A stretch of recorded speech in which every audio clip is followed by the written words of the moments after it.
A Laje de Santos, aí, em relação à parte cênica, ela tem um apelo muito forte, primeiro porque você navega bastante, mar aberto. Então, quem está indo para lá pela primeira vez, sai do continente em direção ao mar, vai chegar a um ponto que vai estar praticamente avistando só água para todos os lados, e aí aparece aquele rochedão, né? Aquele rochedo lá com seus 550 metros, tem 35 metros de altura, ele é baixo, parece aquela pedra lá no meio do mar. Ela tem um formato interessante, tem um formato daqui que lembra uma baleia cachalote.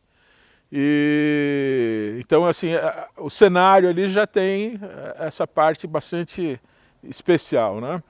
E em relação à fauna marinha, pelo fato da laje estar bastante distante do continente, ela abriga uma fauna que é chamada de fauna recifal, que é a fauna que vive permanentemente no local, e abriga também a fauna dos peixes chamados de pelágicos, ou peixes de passagem.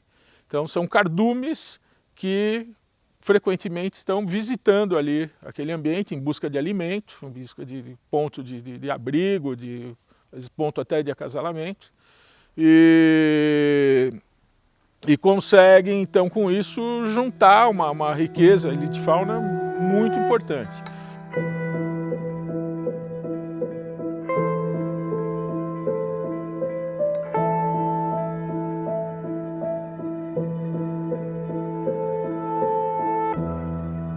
É um dos poucos lugares que você mergulha, faz um mergulho completo.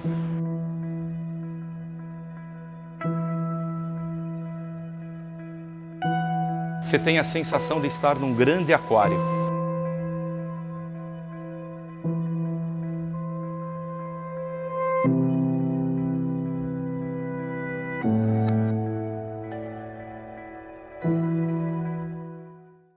Uma publicação científica do Laje Viva de 2008, com essa contagem dos peixes recifais, mais de 196 espécies só de peixes. Então eu falo, olha, se você mergulhar na laje, você vai ver mais vida do que você ver mergulhando em Noronha. É claro que em Noronha você vai sempre pegar água mais bonita, sempre pegar água mais quente, e a laje a maior parte do tempo a água é muito bonita, etc. E você vê muita vida, isso é mais frequente. Às vezes não, às vezes você vai para lá, vira uma corrente errada, você pega água verde, a água está fria, o pessoal em tese perde o mergulho. Mas de forma comum, de forma mais regular, a Laje de Santos apresenta uma abundância, uma proliferação de vida que é muito melhor que é muito maior, muito mais interessante do que Fernando de Noronha, por exemplo. O perfil do mergulho na Laje de Santos, ele é bastante variável. Embora o tamanho do ambiente não seja muito grande, existe uma variedade de possibilidades de mergulho bastante interessante na Laje de Santos. Dirigindo-se para o lado leste da laje, existe um naufrágio chamado Moreia, que foi introduzido na Laje de Santos em 1990 e foi o primeiro naufrágio provocado para a prática do mergulho no Brasil. Ele foi feito escondido, né? Não foi uma coisa autorizada, mas foi colocado lá e ficou, está lá até hoje. E é um ponto, um atrativo forte de lá da laje.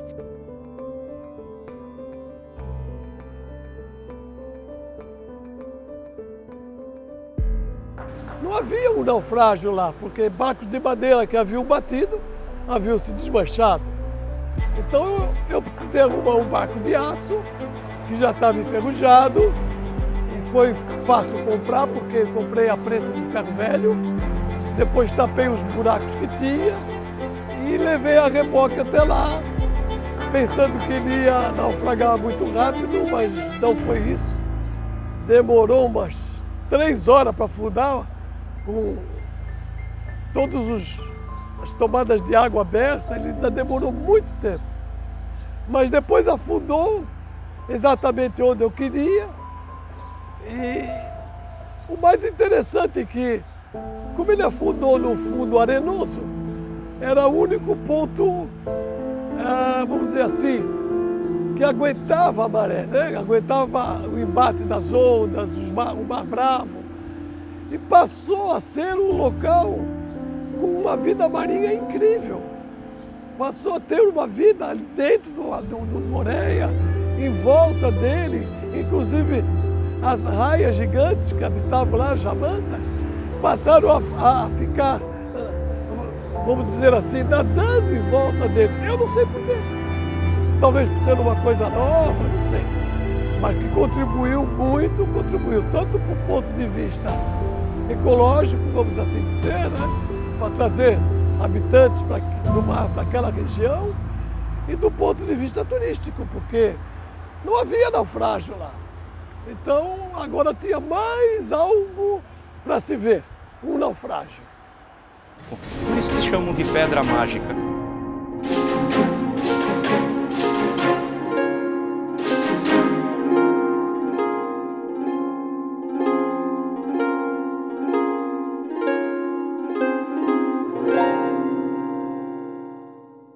Nos anos 80, o acesso para a laje era um pouco mais restrito em função de disponibilidade de embarcações.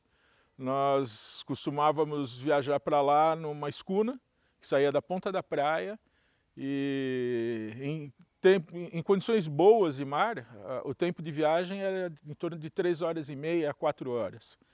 Então isso daí já era uma coisa que dificultava. Então o acesso do público mergulhador era pequeno. Também nos anos 80 o número de mergulhadores formados aqui no Brasil não era muito grande.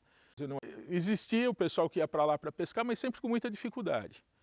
Existia a pesca comercial, a laje não era parque ainda, então a pesca comercial era permitida. E tinha também a pesca esportiva. Então havia, na época, um impacto um pouco maior em cima lá das espécies de peixes que habitam a região. Era uma atividade muito nefasta, né? Porque eles colocavam a rede no paralelo da rocha, e a rede, com armadilha, ela não pegava só o peixe que o pescador queria, pegava tudo que era peixe. E aí, quando o pescador ia visitar a rede, tirava aquilo que era de interesse, punha na geladeira do barco, e o restante jogava tudo fora, porque já estava morto. Então, aquilo era muito ruim.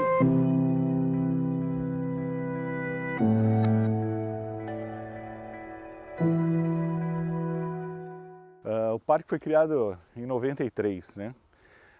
Um movimento de mergulhadores, ambientalistas, operadores de mergulho, vendo a Laje de Santos como uma pérola no Atlântico, né, que a gente tem aqui na frente, tinha a preocupação de transformar. E funcionários do Instituto Florestal, na época, ligado à Secretaria Estadual do Meio Ambiente, que fazia a gestão das unidades de conservação. Atualmente, quem faz a gestão das unidades de conservação é a Fundação Florestal. O parque está com 22 anos, né, a criação. Hoje a gente tem o plano emergencial de uso público, que é o que nos ampara perante o SNUC, enquanto não tem a implantação do plano de manejo, que a gente está vendo se consegue para o ano que vem. A gente implantar o plano de manejo seria a bíblia do gestor para fazer a gestão da unidade, né? Então, junto com o conselho do parque, a gente consegue, junto com os pares, né, entidade governamental, entidade civil representada aqui no conselho, fazer a gestão dessa unidade. A fiscalização hoje do Parque Estadual Marinho, não só do parque, mas também das áreas marinhas protegidas. Nós temos a Polícia Ambiental que fiscaliza tanto o litoral sul, litoral centro, litoral norte. A quinta companhia do pelotão náutico da Polícia Ambiental. E temos embarcações nossas também que a gente usa próprio para fiscalizar a área marinha.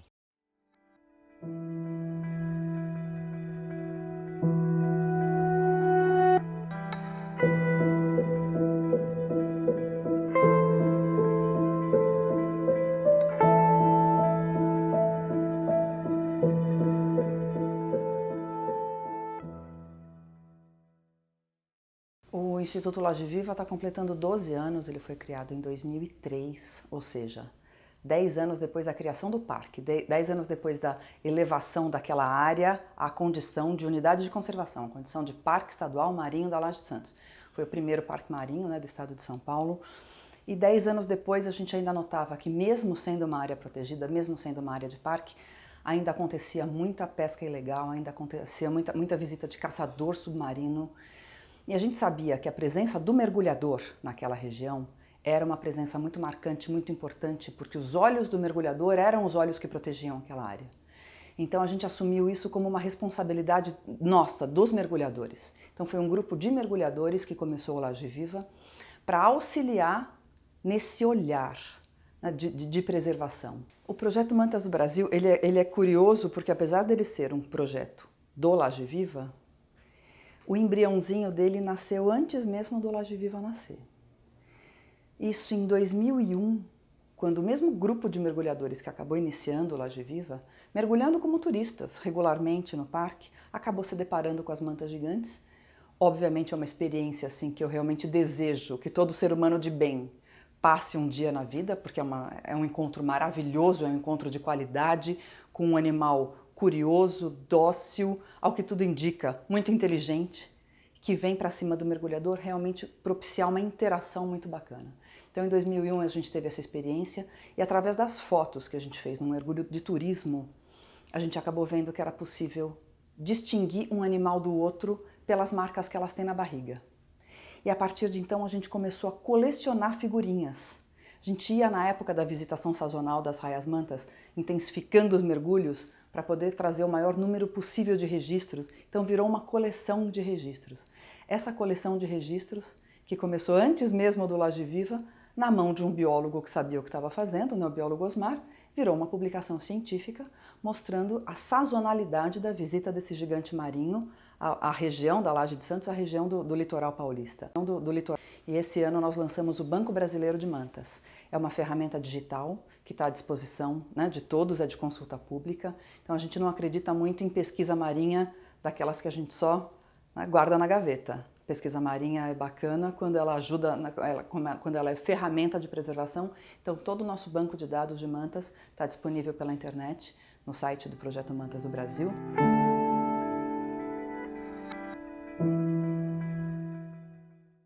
Desde 2008, com as áreas marinhas protegidas, dentro do setor da APA Marinha Litoral Centro, nós temos aqui 450 mil hectares de áreas marinhas protegidas. Mas no estado de São Paulo, a partir de 2008, são 1.200.000 hectares de área marinha protegida. Esse conselho da APA Marinha Litoral Centro, assim como os demais conselhos, hoje em dia o Laje Viva ocupa também uma cadeira na APA Marinha Litoral Sul, além de ocupar uma cadeira na APA Marinha Litoral Centro, funciona com propostas, com debates, realmente é uma iniciativa para aproximar o poder público da sociedade que é representada, né, pelo poder público. Então, todas as partes estão ali para fazer pedidos, para dar ideias e para fazer concessões, muitas vezes. Então, foi a partir de uma proposta do Instituto Laje Viva que o setor Itaguaçu, que é um quadrilátero que está bem além dos limites, né, do parque. O Parque Estadual Marinho da Laje de Santos é um retângulo que tem 5 hectares de área, e o setor Itaguaçu é um setor que está em volta com outros 50 hectares. Então, através de uma proposta do Laje Viva, o setor Itaguaçu todo virou uma área de amortização onde é proibida a pesca. Então, é muito mais restritiva a atividade, né, muito mais restritivo o comportamento dentro da área do parque, mas no setor Itaguaçu como um todo acabou sendo proibida a atividade de pesca, o que cria essa zona de amortização muito importante para a preservação das espécies que vivem em torno, né, em função do Parque Estadual Marinho da Laje de Santos. Não foi fácil convencê-los de que com a criação da área, que é um quadrilátero em volta da pedra, eles teriam uma fonte inesgotável de pescado para a região em volta, mas eles perceberam isso depois. Depois de alguns anos, alguns me chamaram e disseram, olha, você tinha razão. Hoje a gente põe a rede por fora do quadrilátero e a rede vem chapada de peixe. Provavelmente porque está preservada aquela área central.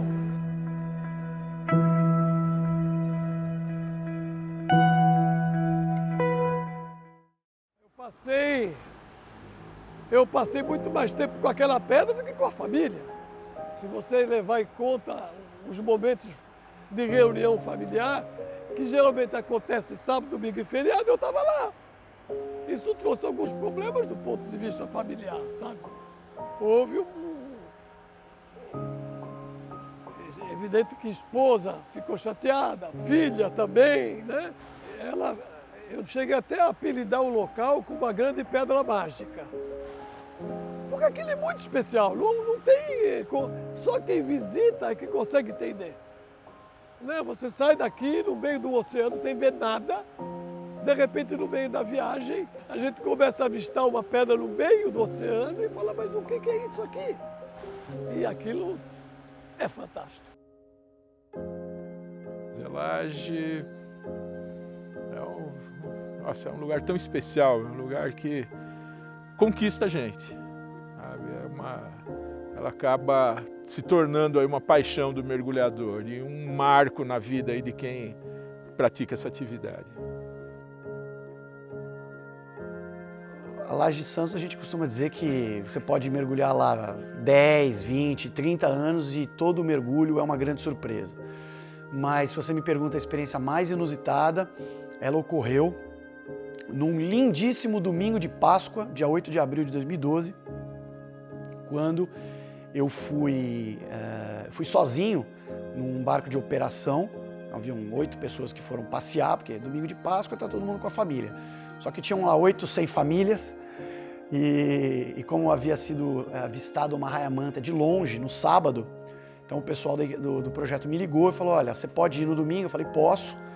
Era aniversário do meu irmão, nunca me esqueço, além de domingo de Páscoa. Mas eu fui, estava um dia maravilhoso, uma água azul com mais de 30 metros de visibilidade, e eu fiz um mergulho sozinho procurando raia-manta, eu estava até com um equipamento de tagueamento, e nada de raia-manta. E o encontro mais inusitado foi quando eu estava no final do meu mergulho, já me preparando, a parada de segurança me preparando para subir de volta ao barco, passou por baixo de mim, literalmente por baixo de mim, a 10 metros de profundidade a mais, um tubarão-baleia, que foi, assim, demorou alguns segundos para cair a minha ficha, porque não é aquele formato que você está esperando, não é aquele animal que você está esperando ver.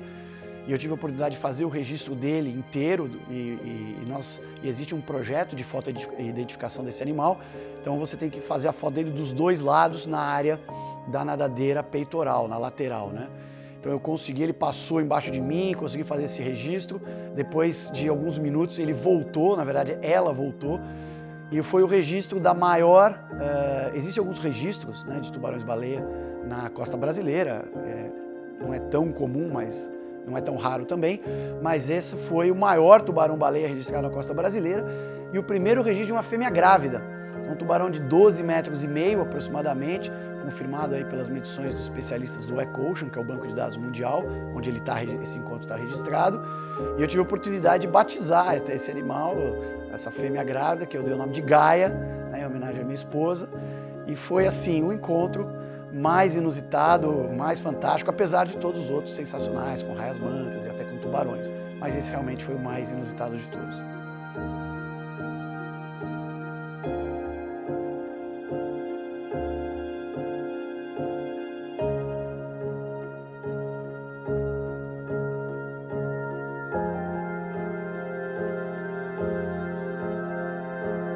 Acho que uma frase que resumiria esse processo todo é: cada um de nós tem que fazer aquilo que estiver ao seu alcance. Eu estou fazendo a minha parte. Então, fica aqui um apelo, né, para que todos nós, perto de casa, observa o teu ambiente, o lugar onde você visita, aquilo que te incomoda. Cada um de nós tem que fazer a sua parte. Senão, quem vai dançar, quem vai deixar de existir nesse planeta, não são nem as raias-mantas, somos nós mesmos. Cada um precisa se mexer